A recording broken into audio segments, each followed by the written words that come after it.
right, folks, welcome. What a great opportunity we have to with you today. The Crusades. Oh man, it's so much fun. Leo Milano directed, co-wrote this film. I get a chance to talk about this. My brother, thank you so much for fitting me in. Thank you for having me. I'm very excited to talk with you. I have long planted my flag in several videos talking about like RIP comedy. Like we're in an age where it's just not enough. We're not doing this. And you're like, listen, we haven't had good teen comedy for a minute. High school comedies, we gotta.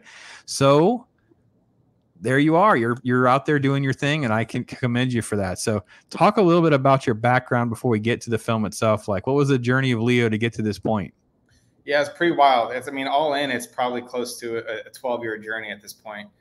So, I basically came up. This concept all arose when I went to an all-boys private high school, and then when I got to college, I got to film school. You start meeting new people, and you start telling about your stories from the last few years. And when I was talking about my experiences, people were like in awe, they were in shock. They're like, "Where did you go to school?" And I quickly realized that a lot of people haven't witnessed this energy that is an all boys high school, which it's so magical, and it's really, really wild. It's a huge brotherhood bonding experience, but I don't think it's been tapped. So my two buddies that I did all filming with in high school, Sean Early and Jack Hussar, were like, I think we got to tell this story. So we started off as a pilot. We wrote a pilot episode. We filmed it. And we're like, this is it. We're going to be in Hollywood. It's going to get bought. It went online. It got like viral within the community, just in the community. And we thought this was our big break. And it just, one producer told us, you got good writing, keep writing. So that was enough for us to keep writing. So over the course of years, we wrote several more episodes. And then in 2018, we shot another spec pilot in LA. And that's basically what we used to pitch this. And I was able to use that pitch to basically get funding to make it a movie. So it was always supposed to be a TV series. And through a wild decade journey, it ended up as a movie. And we kind of just took our favorite bits from the series and rolled it up into an hour and a half. You co-wrote this with your friends, and clearly everyone kind of has their name attached to the character. So how was that? Yeah, I know. I want to call you out a little bit because, and totally put myself there too. Like I have like this sort of like the high school bonding thing, but I had a normal co-ed public thing. So it is different. And there are some different elements in this film that I'm like, oh, I really can't relate to that. That was different. I did not experience something like that. I did not experience something quite like that. So I think it is really refreshing to get a little bit of a different perspective. You're not nearly as gray as I am. So I know that the times are also a little bit different. But talk a little bit about trying to bring Leo's and Jack and Sean's story into this story. Sure. It's really funny. It's really funny now because, listen, when back in 2014, I think, right around when we started legitimately trying to write this, like the idea was always there, but we actually started really writing in 2014. And we thought we were going to star in it. We thought, we were just very green and naive. And even when we were aimlessly writing this thing for years and years and years, the odds of it ever happening always seemed like a pipe dream. And I think once it actually got made, we never even realized, because we've been so used to the material for so many years, we kind of forgot that it was even our names, right? Like we were so far associated from the tie to it. But there's a lot of in Rudy Pankow's character, Leo Greco, there's a lot of me, how I felt in high school, how I viewed things. There's a lot in his character. Same for Sean and Jack. That's the extent I would say that there is a resemblance to us. It's just, we all had our journeys just like everyone else does. And we handle them all differently. And there's a lot of Leo in the character, there's a lot of Sean in that character, a lot of Jack in that. But outside of that, it's a combination of stories, myths, and folklore. I see. So stories, folklore, and myth all rolled into one. Because there's some. Yeah. Everything you hear, and we just took the best of the best.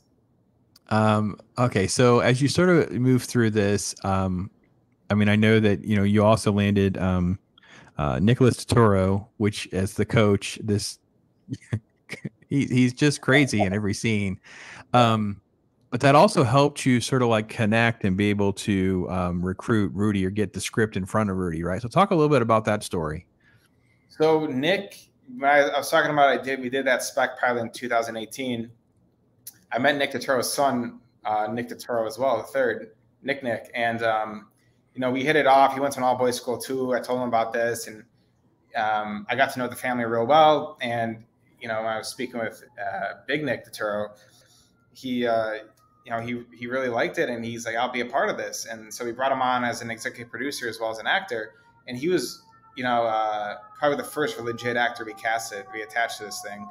And once we had him, you know, I think it really helps solidify the film that, hey, we're an indie film, is a first time director, but you got one veteran at least that's willing to take a shot on this. And I think it's spoke a lot to the younger cast that we were trying to get. You know, for them too, it's a great opportunity to work with a veteran actor, and I think that was really appetizing to a lot of people.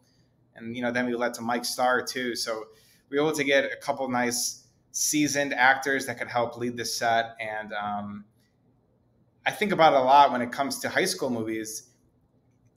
Usually the cast is super young, and their resume is very short because just their age. They don't have the time on their side.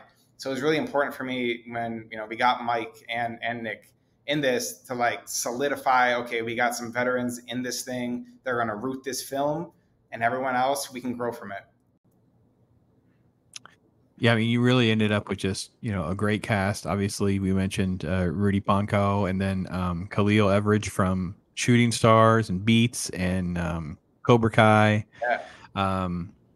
Right, just those two alone for me, where it's like, oh man, this is his first film. What is it like? Like, what is this surreal moment where you're sitting there? Oh crap! I literally have the dude from Outer Banks and Cobra Kai in my movie. This is not happening. I'm a lucky boy, man. I'm a real lucky boy. It's how everything worked out. It's just a wild ride, you know, and I'm grateful just for the script. The script is what did all the heavy lifting. You know, I didn't have a resume to prove myself. All I had was the script to show interest. So luckily, the script went a long way. You know, I spoke with Rudy leading up to it, and the kid is just so dedicated to the craft. I remember I was talking with him, and he was doing an acting class, I believe, at the time, and he was like telling me about different. I think he was like different like workshops they were doing. I'm like, this kid's on a hit show, and he's still training. I'm like, this is the right guy to lead this movie. You know, so when he said yes to it, it was such a relief, and it was so exciting because I knew that he was in it for the right reasons. And Khalil is, you know, this is a Chicago movie. He's a Chicago boy. And it's such a crazy story about how we got Khalil, because I had this day that I was like, I need to cast the Sean character. And my entire day was dedicated to it. We're getting down to the wire. I couldn't find the right person for the job. And I was looking at his resume, and I was like, he's in Cobra Kai, he's in Beats, he's a Netflix kid. We're indie. It's not even worth the attempt. We're not going to get him. So I kept going. And that exact same day, my mentor, Bob Title, produced Beats. He was having lunch with Khalil. He calls me out the blue completely randomly and just goes, hey, I got this kid with me. You got a role for him? He's been in Cobra Kai. I'm like, who is it? And he's like, oh, Khalil Everage. And he just like shows me the phone. I'm like, Bob, I'm on his IMDb right now. I love this kid. I would love to cast him. I met him the next day, and the rest is history. But it was just one of those really crazy coincidences. So yeah, there was nothing ordinary about the making of this movie.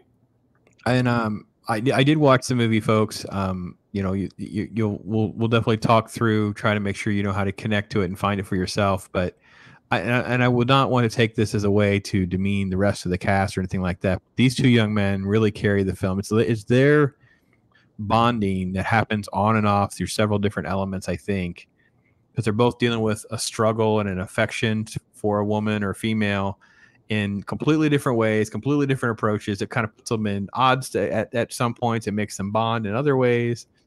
And yeah, the performances are great for that. And definitely one of the things I wanted to ask you was about how you like, what was the first day? What was the first sequence that you started this with?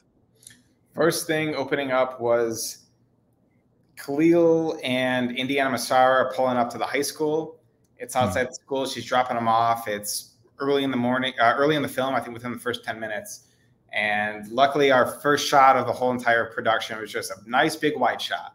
So no dialogue, nothing. We eased into it, and we had a nice simple car conversation, and that kicked off the shoot. But by the time this thing was over, I mean, you saw the second half of the film. It gets pretty rowdy. And so by the end of the shoots, we saved all the big stuff for last, and it was all overnighters. And by the end of it, everyone definitely was exhausted and left it all on the field for sure. But we started off nice and slow. So it's the film goes through. We'll summarize the film just briefly. You just got, you got 3 really close friends and some secondary characters.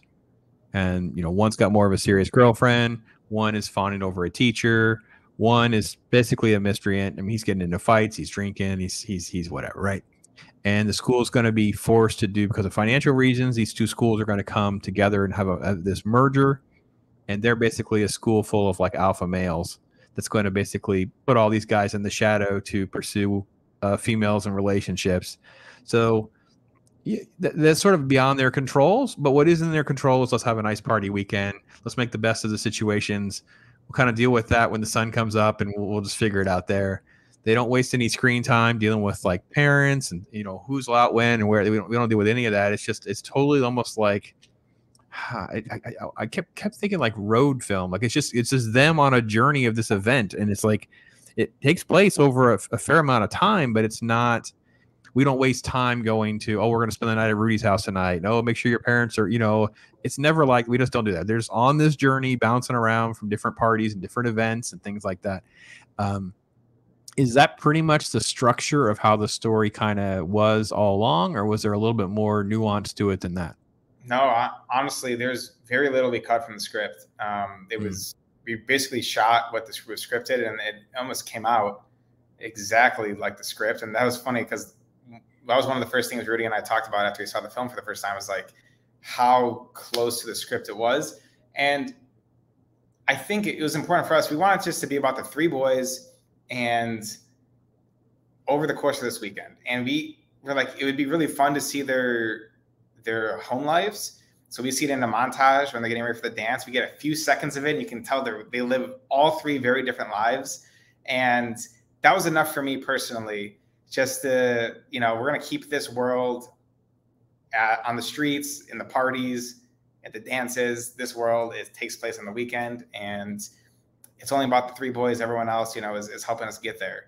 So trying to keep adults out of this. Adults are no fun, Well, it's funny, it's funny because I didn't know this, that you had sort of like TV aspirations, because in some ways it kind of plays as almost like a TV, because we have sort of like a slow burn in certain ways, and you have these weird spontaneous moments with teachers and other characters. And one in particular is the former cop, the old guy that they try to prank, and he ends up trying to shoot him with a beanbag.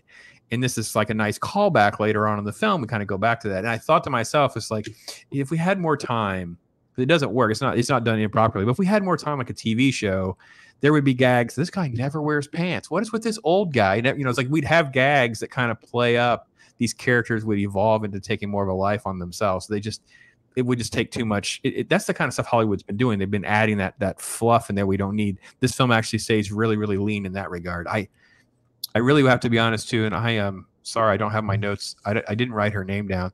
The actress that plays the hot teacher, I'm sorry, she is just, man, oh man, how on earth did you land her? Because I was like, yeah, that she definitely has that. I mean, Fast Times at Ridgemont High kind of moment. She kind of has that. We didn't really have like the graphic stuff going on, which I thought was refreshing. Like we just kind of like, what's happening in these boys' heads for sure, but we don't have to be showing. It's like, oh, okay. Tell me about the casting and working with her.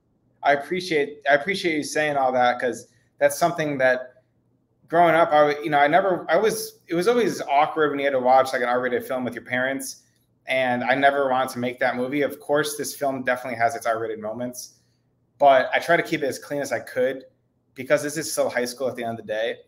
And Anna, we auditioned so many people for that role, and it wasn't until I met Blaine May, who plays the antagonist Vince. I was telling him, like, I haven't found the right person for this yet. And he worked with her in the past, and he sent me her, and her self-tape was truthfully, I think one of the best self-tapes we received out of the entire casting. She just completely knocked it out of the park. And I remember it was midnight. My producer was staying over, and we were just so exhausted. We were so close to filming, a week away, and we got this tape in, and like we lost our minds. Like, this is our winner. She's amazing. And yeah, Anna, she's a total professional, and you know, she really makes it a believable character, because that was also another thing that easily could have went the other way. It could have been like, you could have made it like too sexual or too glamorous and stuff, and it just wouldn't have been believable. But I feel that the way that she portrayed it and the way we painted her is heightened but believable given the circumstances. Yeah, I mean, I think that you did a good. First off, and I would also, I mean, if I had the actress for a minute, I'd tell her, try to stay classy, because you really pulled it off really well. You really pulled off like this classy. You exuded a sort of glamour and classiness that's sort of like a lost art. And I know you'll be offered trampy roles and things like that at some point, but I'm like, if you could just stay classy, I could see her being like, you know, an Emma Frost teacher at an X-Men school, and I could see her being, yeah, you know, these kinds of things. And you're like, oh yeah, just but stay classy. And it was like, because when you get to the end of the film, and I'm not going to spoil anything, but you actually have a moment where you're not exactly sure how this is going to, you kind of know, but you don't quite know. And I think that because of how she holds herself all along, it makes that moment, you know, kind of rich. Like it gives you a good payoff there. I like that. I'll tell you what, that scene you're talking about was her audition tape. And that's when in her eyes, when I saw her do the tape, I'm like, if she's doing this against a blank wall with her little sister reading her the lines, and, you know, and late at night, she can crush it when the day comes. And that, I'm so happy you catch that, because that's the idea. It's like, what is going to happen here? So, see, folks, you're not the only one that's giving Pops crap for being such a nitpicker. He likes the fact that I'm a nitpicker. See, you guys give me grief because I'm one of the worst critics you can possibly. I've been doing this for so long. I'm like a writer first critic. So for me, it's all about story, and it's not about fluff. It's about me. So I'm always like just hung up on like just these little things that derail whole things. So the fact that it pulls off. Let me ask about the physicality stuff, because you guys put these boys, I mean, we're over fences, we're throwing fist fights, we're throwing people around. It was there, whether it be legitimate fist fighting or shenanigans afoot. They're doing a lot of this stuff. I mean, there's no way you guys have a bunch of stuntmen jumping over fences and throwing fists, right? So these guys are training. The guys are training. You know, they did all their own stunts minus one, maybe, and I think that one's probably pretty obvious which one they couldn't do, but. These, like I was saying, especially towards the tail end of our shoot, it was nonstop overnight shoots. And that's when the film really gets going, is at nighttime. One of the first people we brought on board was my longtime friend, Mike Fiero, who's the stunt coordinator, who I actually just got off the phone with. And I'm like, there's a lot of action despite the genre, and we got to figure this out. And they were working around the clock. They were, you know, taking time away from, they're pulling the actors aside any free time they can get to rehearse this stuff. And it's very believable. It's probably a bit violent at some points, but I want it to be realistic. That's my biggest beef with Hollywood in these, you know, especially the teen movies, is that, like, if you're getting in a fight, let's get in a fight, you know, like, let's make it look real at least. So that was my approach, but we had a ton of fun doing it. Those actors, by the end of it, were physically exhausted, and they're such troopers. So it was a tough shoot. It was a really tough shoot.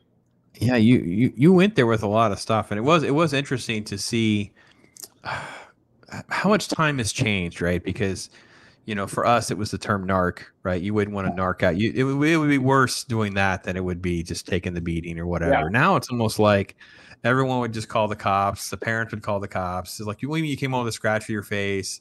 You know, they'd go investigate every single parent, things like that. This felt more real, of sort of a, and I know you've made mention of this in some of the promotional material, that sort of 80s and 90s feel of things with comedies of like, yeah, you just kind of felt like you were part of their little universe for a minute, even if it was ridiculous or absurd. You were at least there, and I think this was a great accomplishment for you doing that. Thank you. What is one of the things that you kind of maybe you had to cut or you had a regret that you couldn't get to for whatever reason? There wasn't, you know, there's just some scenes that we didn't have enough time to shoot. And and I would just wish we had more time to breathe in certain scenes. And it's just due to the sole fact that we're such a low budget indie that we only had 17 days to shoot this thing, and it's a pretty ambitious script. The only thing I would change about this movie is if I had a bigger budget, the only money, you know, I would put it towards a longer shooting schedule. That's it. Just to have a full day with a scene. Like we didn't have one of those once, you know, we had a few hours to shoot every single scene. So, you know, no regrets at all with any of the scenes. I just wish I had more time to shoot them. Awesome. Well, folks, I'll have some links there. I'll make sure I get more links to make sure I have everything covered, so you know how to connect to this. You guys know how much I love sort of, and I don't mean that to be offensive to Leo or any of his team when I call things micro budget, but it's like we're in the world where we don't even do, most movies are not even under $10 million.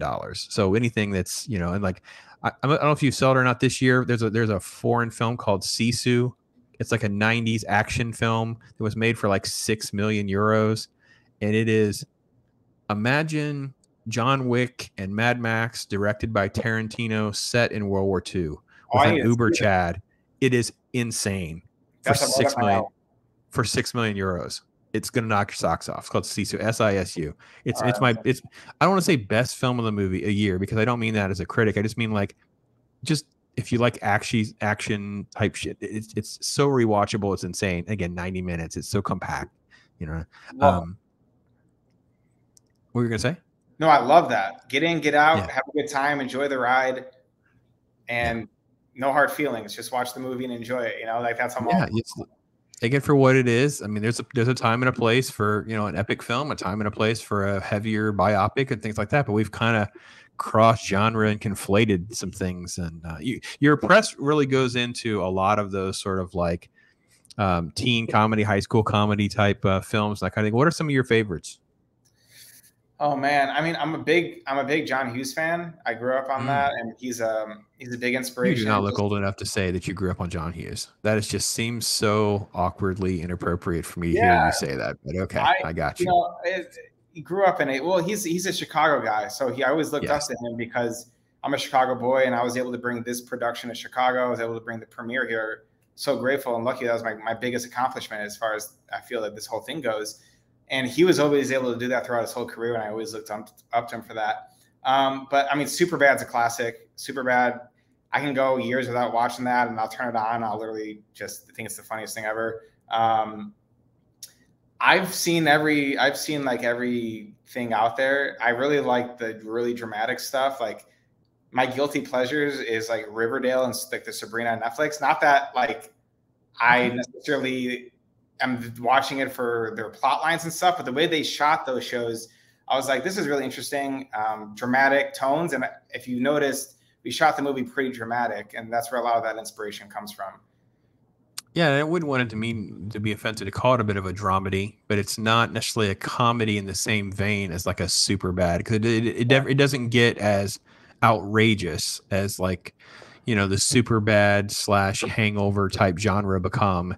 This is a lot more grounded, and it felt more like, and I don't think you leaned enough into the drama in some ways, because you kept it relatively lighthearted in a lot of ways. But at the end, there is sort of like some gut punches and realism that, like you said, I think if you had a longer shoot, we'd probably get even more emotional with these boys a little bit about kind of what's next. You know, reality is the world keeps turning. And now, you've had this crazy sort of moment with like a lightning struck. Now it's like, okay, well, now what? And you know what's going to happen, but yeah.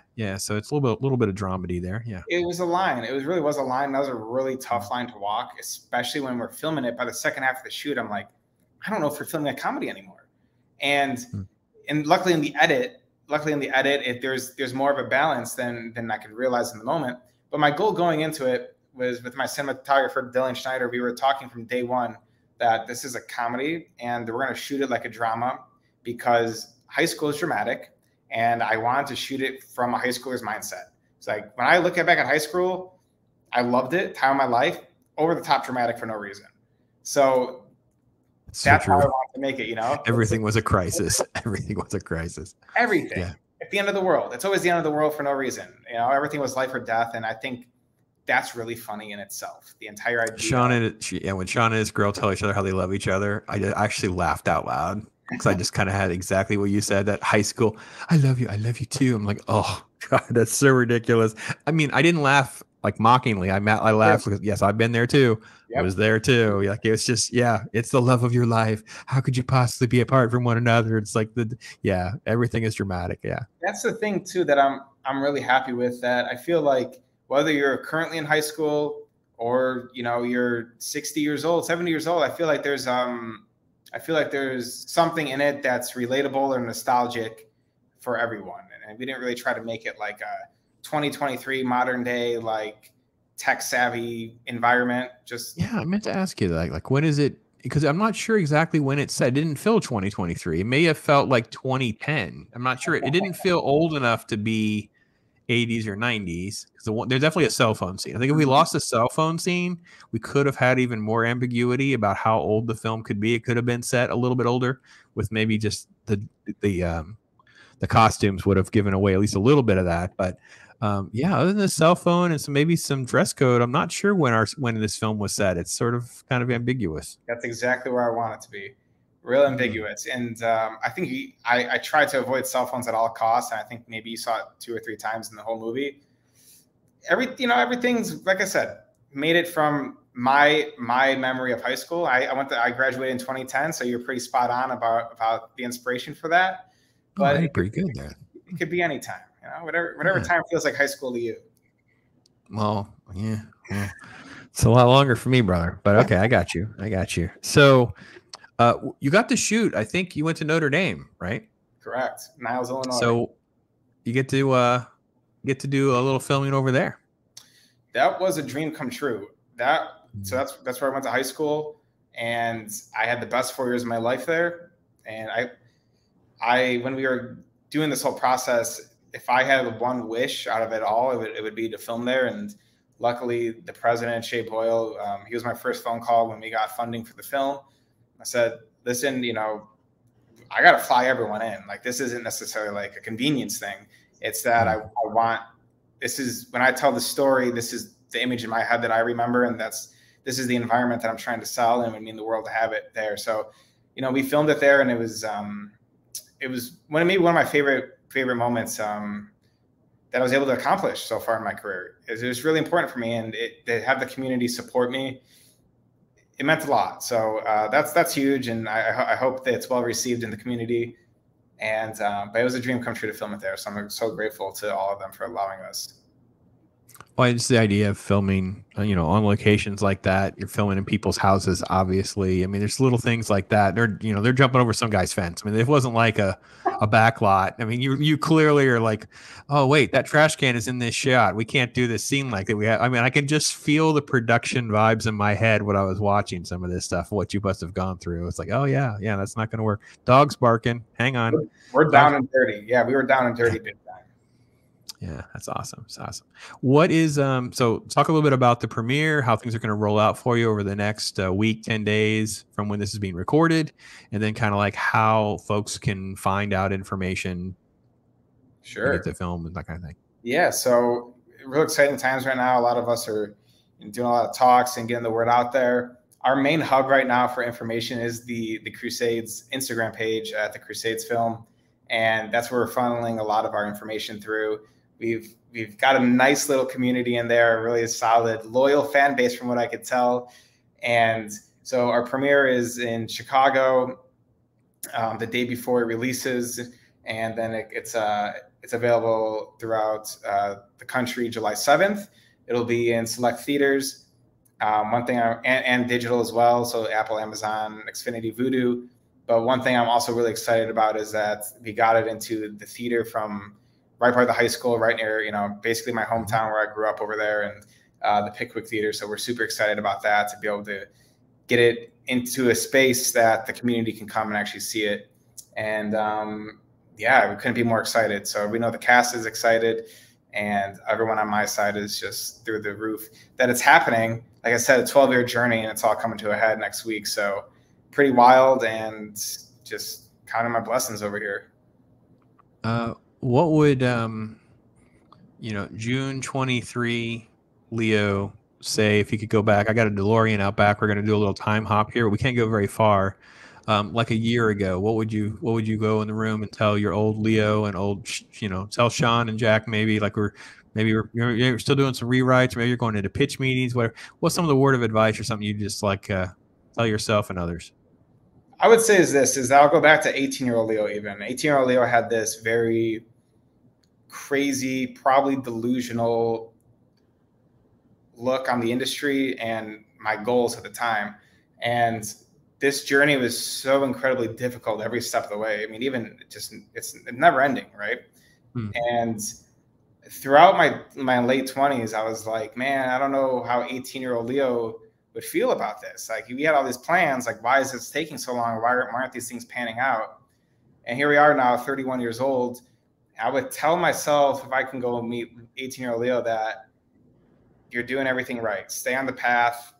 And as hard as it seems, and when it seems like it's not going to work, if you don't give up, I truly believe that it's inevitable success. And one of my favorite sayings that I always say is that the last man standing wins, because I truly believe if you stick to one thing long enough, sooner or later, it could be tomorrow, it could be 10 years from now. I think if you work hard enough towards something, you can achieve anything. And this is proof of it. So this thing was dead in the water 100 times over, and the people in my corner, didn't allow it to die. So just grateful for everyone that supports me. And that's the only reason I'm here right now, is from the support. So awesome, brother. Awesome. Grind it out. Grind it out. Don't give up, because that's where somebody else stopped. Keep going one more day. Exactly. Beat that person. So That's awesome. Awesome. What's next? What's on the other side? I mean, I know you're in this still. It's just like the waters are high. You're still riding, and we got a crazy, week and a half ahead of you and that kind of thing. But what's on the other side of that a little bit? Anything in particular you could share? Yeah, we got my next film that we're in development on right now. We're calling it 10-Cent Beer Night. It's inspired by the Cleveland Indian Texas Rangers riot in the 70s. And it's another, basically the Crusades on steroids, as far as, comedy and action and a lot of nonsense. So that's our next one that we're out for financing and out to talent right now. I'm extremely optimistic about it. It's a really wild ride. And I'm really enjoying, this necessarily, YA world. I think is my favorite times in life was, like I said, when I was young in high school. I think like everyone, and I think it's a really fun lane. And there's a lot of projects that I'm interested in that's geared towards that audience. Awesome. Well, it's so great to be able to chance to talk with you, Leo. Thank you so much for hanging out with us. It's been great, folks. Links will be there for you. Make sure you get a chance to connect with this kind of thing. Support folks that are doing indie work, getting their voices out there. And I got to be honest, just having a good time. Indie good is have a suggestion, a recommendation, or something where I can say, get in, have a good time, and be better for it. So for all of you out there watching this premiere, thank you so much for being here. If you watch this after the fact, we appreciate you. Thank you for your support. Thank you for hanging with Leo and supporting him and his work. And Leo, again, be blessed. Thank you for your time, brother. Pops, thanks so much, man. It's great talking with you. I appreciate it.